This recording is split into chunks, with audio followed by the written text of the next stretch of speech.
Il y a de nombreuses années, dans le lointain village d'Ipetumodu, vivait un homme nommé Afolabi. Cet homme était un phénomène comme jamais les habitants d'Ipetumodu n'en avaient vu auparavant. Lorsque sa mère était enceinte de lui, elle ne pouvait jamais se reposer. Son dos était constamment en feu. Le jour de son accouchement, elle a traversé l'enfer et en est revenue. C'est dans ces circonstances que son père l'a nommé Afolabi, signifiant « né dans la richesse ».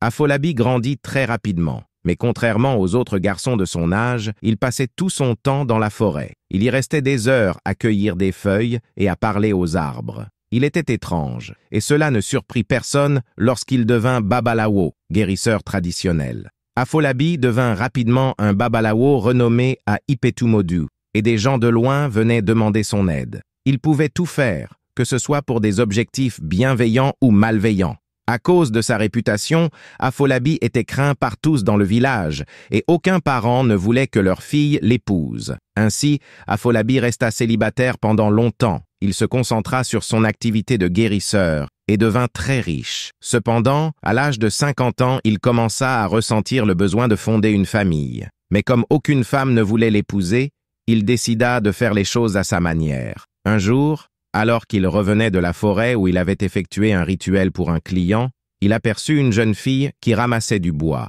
Dès que ses yeux tombèrent sur elle, il fut immédiatement attiré et sans réfléchir, il sortit son bâton et le tendit vers elle. Immédiatement, la jeune fille se retourna et le suivit. Cette jeune fille s'appelait Aduni, et Afolabi la ramena chez lui et en fit sa femme. Il envoya des cadeaux et de l'argent aux parents d'Aduni comme dot, et ils n'eurent d'autre choix que d'accepter, car personne n'osait défier Afolabi. Afolabi avait désormais une femme, et il prit grand soin d'elle. Ils vivaient bien ensemble, jusqu'à ce que, quelques mois plus tard, Afolabi ramène une autre femme qu'il avait également ensorcelée. Cette nouvelle femme s'appelait Folak, et Afolabi l'épousa de la même manière qu'il avait épousé Aduni. À ce moment-là, Aduni était enceinte et, quelques mois plus tard, elle donna naissance à une petite fille. Un jour, un homme accourut dans la maison d'Afolabi, criant à l'aide. « Afolabi, je vous en prie, aidez-moi, mon fils est en train de mourir. Faites quelque chose, je ne veux pas le perdre, c'est mon unique fils. » Afolabi sortit et vit l'homme pleurer, visiblement en détresse. « Pourquoi cries-tu dans ma cour? Ne sais-tu pas que c'est un lieu sacré? On ne le profane pas avec du bruit. » L'homme tomba immédiatement à genoux. « Je suis désolé, je vous en prie, aidez-moi.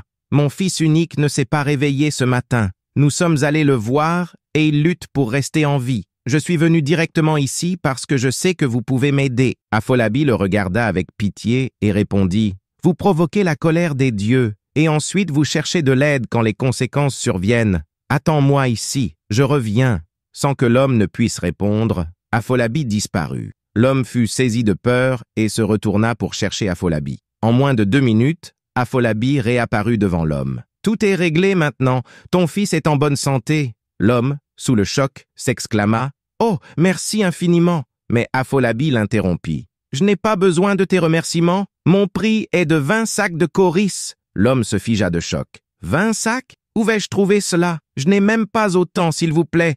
Soyez miséricordieux, je ne peux offrir que 2 sacs. » Afolabi le regarda avec dérision. « Après avoir ramené ton fils des griffes de la mort, tu m'offres des miettes? Qui t'a dit qu'Afolabi est un homme pauvre? Je veux mon paiement dans 7 jours, sinon tu utiliseras ta fille en échange. » L'homme fut encore plus choqué, mais Afolabi ne lui laissa aucune chance de protester et entra chez lui. L'homme rentra chez lui, partagé entre le soulagement d'avoir vu son fils guéri et l'angoisse d'avoir perdu sa fille. Où sur terre allait-il trouver 20 sacs de coris pour payer Afolabi?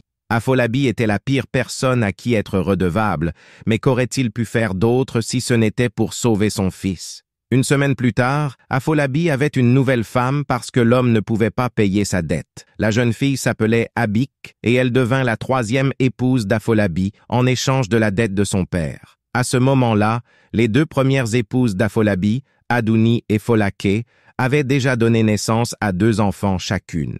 La cour autrefois calme et solitaire d'Afolabi était désormais remplie d'enfants qui couraient et criaient. Tout semblait parfait, mais ils ne savaient pas que leur malheur était sur le point de commencer. Afolabi était un homme très puissant, mais malheureusement malveillant. Il avait un cœur sombre et ne reculait devant rien pour obtenir ce qu'il voulait. En plus de faire des charmes pour les gens et de les guérir, c'était lui qui préparait le charme pour le masque le plus dangereux du village.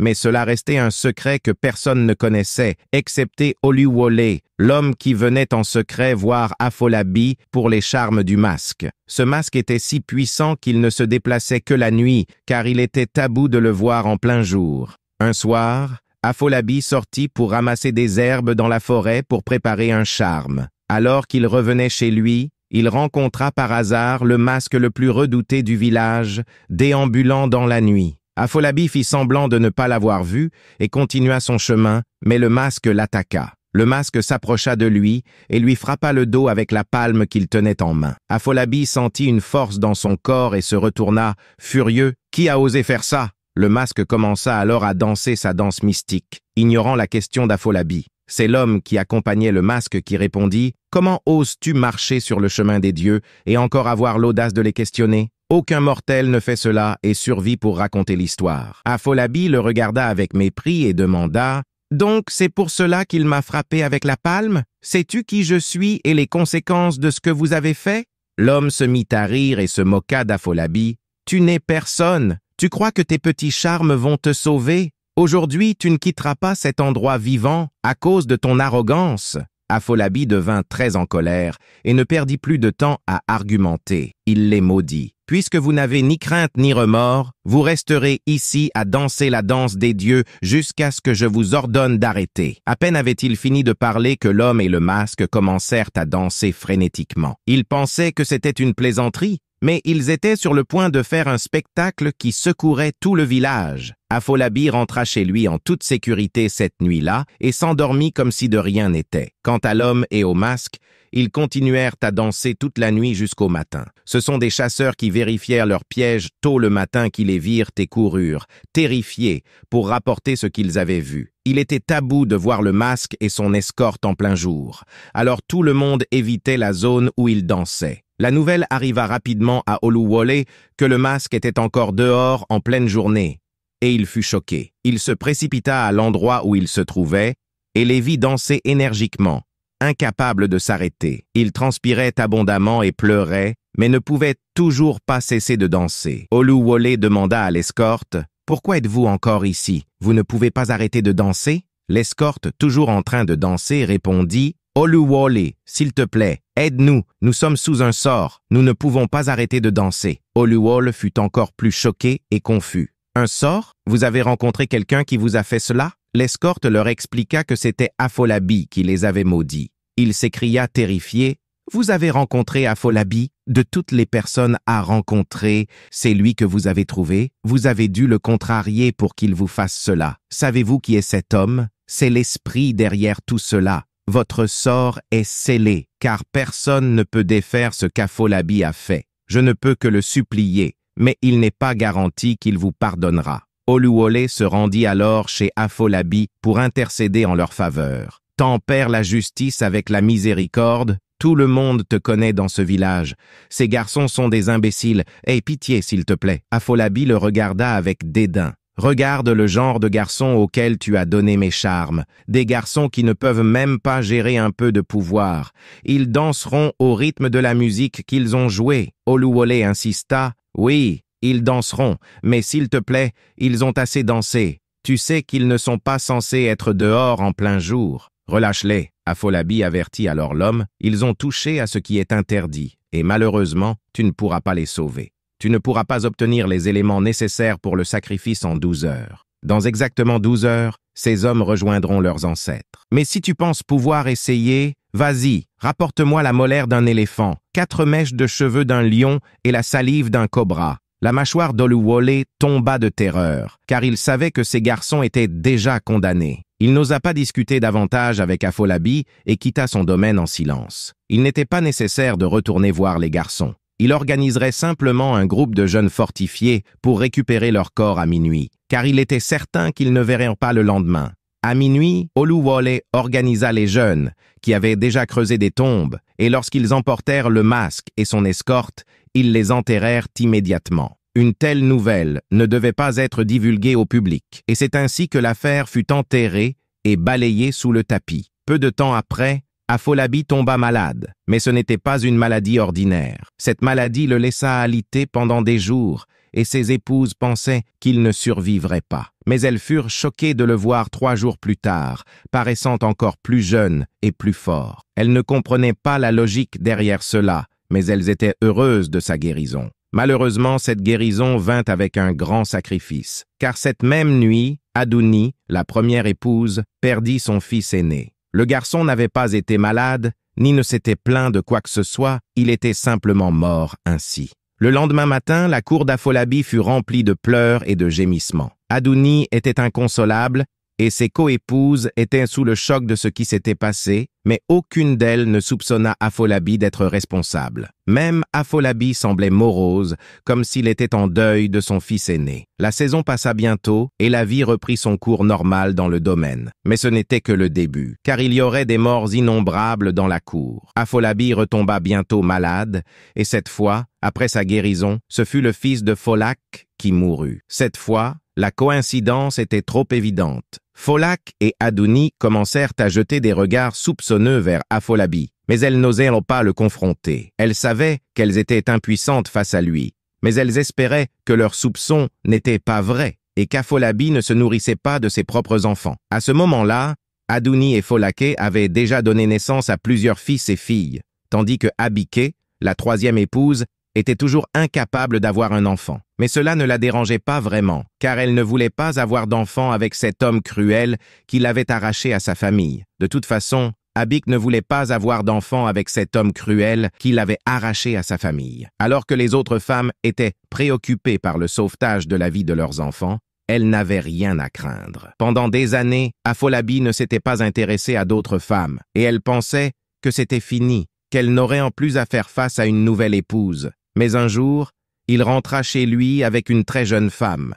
Afolabi avait un ami très proche nommé Olumide, qui était également un puissant babalawo dans le village voisin.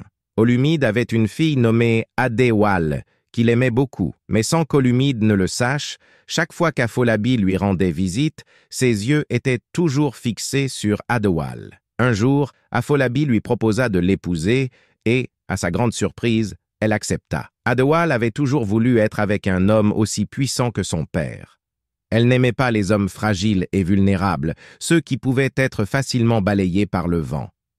Alors, quand Afolabi lui déclara son amour, même s'il était beaucoup plus âgé qu'elle de plusieurs décennies, elle accepta de l'épouser. Ils commencèrent une relation secrète, cachée à son père. Ce n'est que lorsqu'elle tomba enceinte qu'Olumide se rendit compte de ce qui se passait sous son nez. Il était furieux contre Afolabi, mais quand Adewal le supplia, lui disant qu'il s'agissait de son choix, il n'eut d'autre option que d'accepter et de donner sa bénédiction. C'est ainsi qu'Afolabi ramena Adewal, déjà enceinte, chez lui comme épouse. Les autres femmes furent sous le choc en voyant Adewal, mais ce qu'elles ne savaient pas, c'est qu'elle était un véritable problème. Elle était arrogante, intrépide et troublante. Elle avait le soutien de son père, ce qui lui donnait la confiance qu'il ne pouvait rien lui arriver. Il était également évident pour tout le monde qu'Adewal était la favorite et la bien-aimée d'Afolabi, alors elle l'évitait toute comme la peste.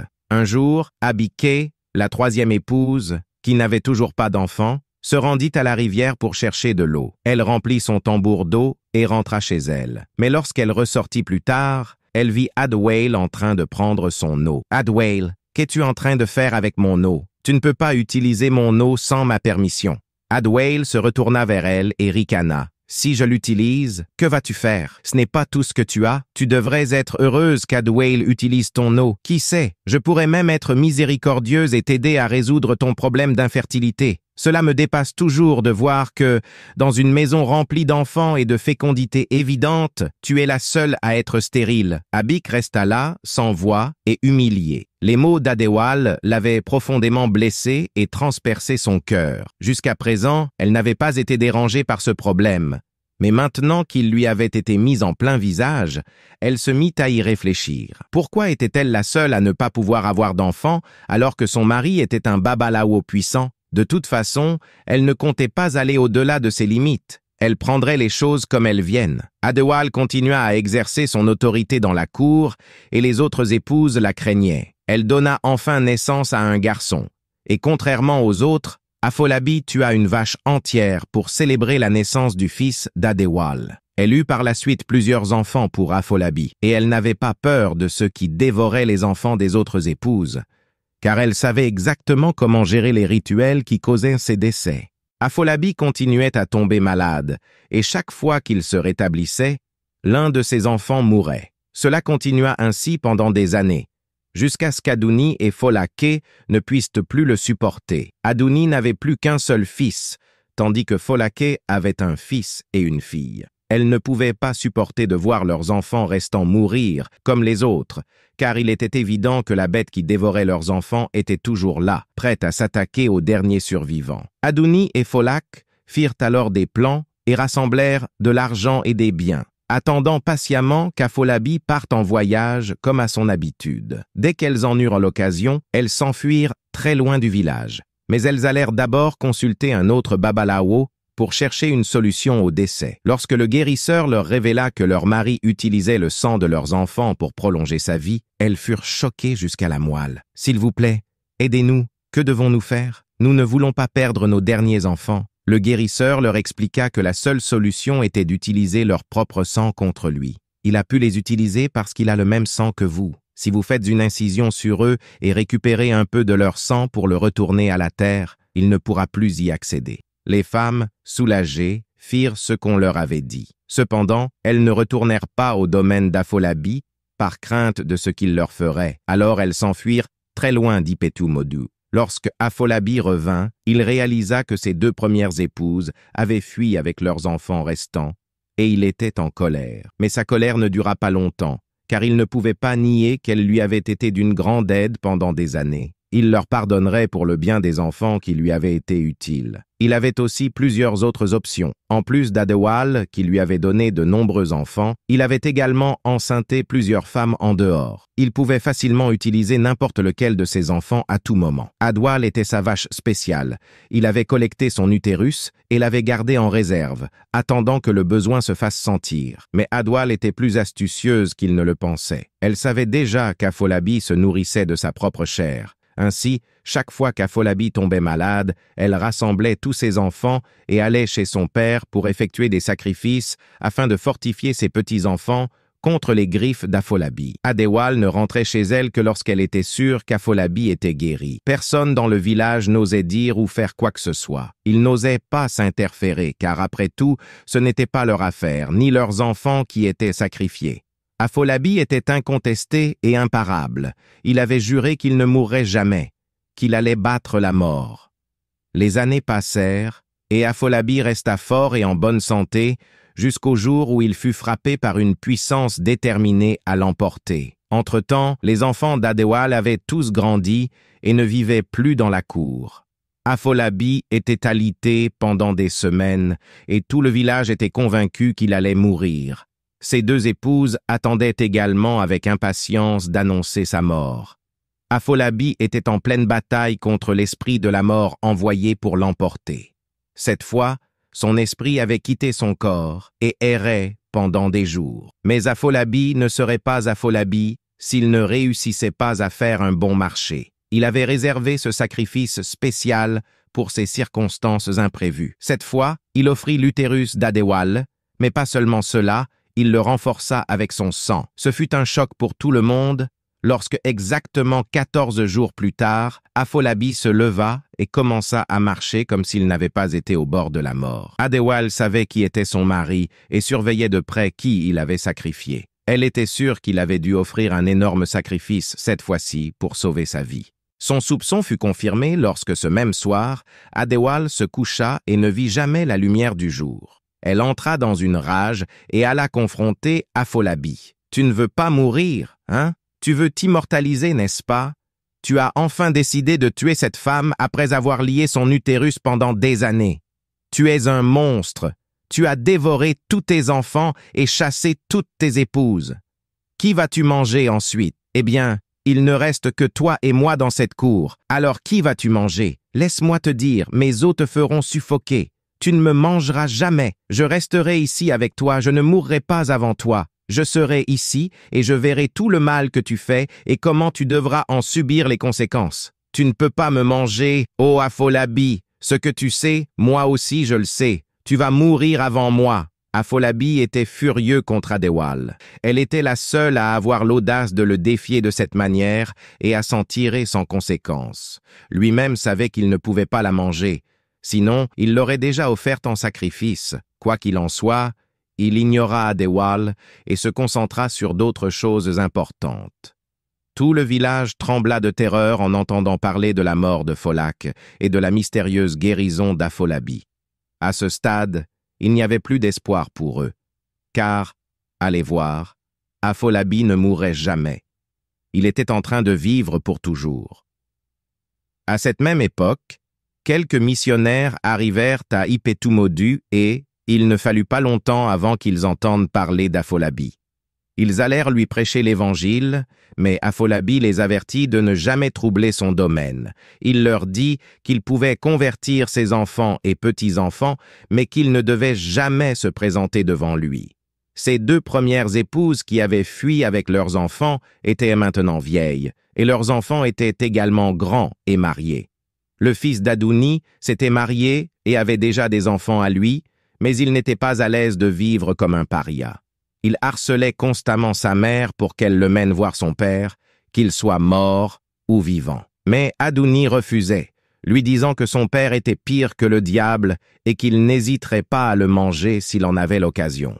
Mais le jeune homme ne comprenait pas ce que sa mère disait et continuait à la presser jusqu'à ce qu'elle cède. Cependant, elle lui donna seulement l'adresse d'Apholabi et ne l'accompagna pas. Le fils d'Adouni se rendit avec sa femme et ses enfants pour chercher Apholabi.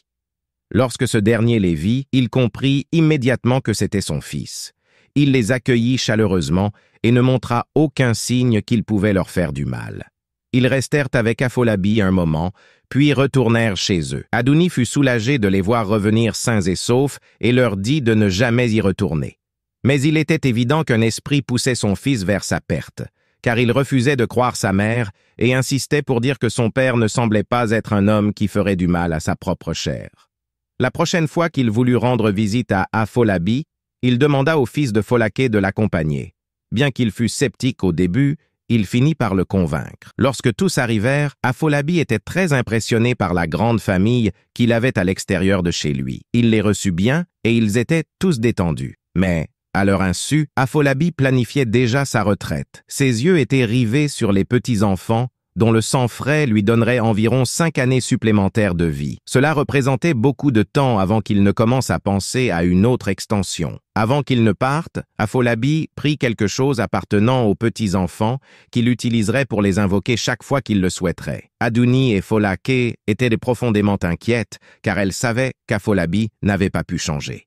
Lorsque leurs fils et petits-enfants revinrent chez eux, elles leur dirent qu'ils devaient aller à Adia pour une purification. Mais les hommes refusèrent, disant à leur mère d'arrêter d'être paranoïaques. Malheureusement, il ne fallut pas longtemps avant que la tragédie ne frappe, et 2 de leurs enfants tombèrent malades et moururent avant qu'elles n'aient même pu chercher un traitement. Ce fut alors que leurs yeux s'ouvrirent et elles acceptèrent d'aller avec leur mère pour la purification et la protection. Elles crurent maintenant que leur père était un homme maléfique et évitèrent de le voir. Apholabi avait déjà ajouté plusieurs années à sa vie et tous ceux qui étaient ses partisans étaient déjà morts, y compris le père d'Adouni, qui était son bon ami. Mais Adéwal était toujours avec lui, le surveillant comme un vautour. Elle avait averti ses enfants de ne pas rentrer chez eux, car elle ne pouvait plus les protéger. Elle pouvait seulement se protéger elle-même à ce stade. Mais les enfants étaient toujours des enfants, et ils doutaient toujours, voulant voir par eux-mêmes. Certains de ces enfants arrivèrent avec leur famille, et même si Adéwal n'était pas contente, elle ne pouvait rien faire pour les renvoyer. Ils étaient ravis de retrouver leur père et de lui présenter leurs enfants. Apholabi, comme d'habitude, était l'hôte parfait, et ses petits-enfants jouaient autour de lui. Malheureusement, tout comme le fils d'Adouni et celui de Pholake, qui avaient appris à leurs dépens, les enfants d'Adéwal allaient également en faire l'expérience. Ils commencèrent à perdre leurs enfants et jurèrent de ne jamais revenir chez eux. Apholabi continuait à tromper la mort et prolongeait sa vie tant qu'il avait utilisé tous ceux qui lui étaient liés. Ceux qui étaient encore en vie prenaient la fuite. Il commença à s'inquiéter, car il savait qu'il devait établir un contact physique avec eux s'il voulait réussir à les dévorer. Mais maintenant que tout le monde s'éloignait de lui, cela devenait un grand défi. Adéwal, elle aussi, l'évitait, bien qu'elle soit toujours dans la même cour que lui. Elle attendait le moment où il mourrait, car elle serait celle qui annoncerait la bonne nouvelle au public. Au moment où Afolabi atteignit l'âge de 154 ans, il avait épuisé le sang dans son réservoir, et il n'avait plus rien à manger. Il commença alors à dégénérer. Sa peau se ridait de plus en plus, et ses os commençaient à se rétrécir. Cette fois, la mort était inévitable, et elle s'attaqua à lui de manière considérable. L'ancien Afolabi, puissant, riche, intrépide et immortel, était maintenant réduit à un chien souffrant de la rage et de la faiblesse. Il était abandonné et seul. Un matin, Adéwalé perçut une odeur nauséabonde, signe que le grand Afolabi d'Ipetumodu était mort. Elle avait 85 ans à cette époque et alerta le vieux village. La nouvelle était la meilleure qu'ils aient entendue depuis très longtemps. Des jeunes gens fortifiés vinrent alors et allèrent envelopper Afolabi pour l'emporter dans la forêt maudite afin de l'enterrer. Ces personnes ne devaient pas être enterrées dans le village, car cela provoquerait famine et sécheresse, leur corps maléfique contaminant la terre et rendant la terre en colère contre les enfants du village. Les enfants d'Afolabi apprirent également sa mort, et tous étaient très heureux. Ils revinrent avec leurs enfants, petits-enfants et leurs épouses. Pendant des jours, tout le village était en fête. Ils fixèrent un jour pour sa cérémonie d'enterrement, tuèrent 4 vaches et 10 chèvres. Ce jour-là, tout le village d'Ipetumodu et même les villages voisins se rassemblèrent pour célébrer la fin d'un grand mal. Folak et Aduni, les dernières épouses d'Afolabi, étaient également soulagées. Elles se réconcilièrent, mettant de côté leurs différences, car leur ennemi commun était parti pour toujours. Il n'y avait donc plus besoin de se battre les unes contre les autres.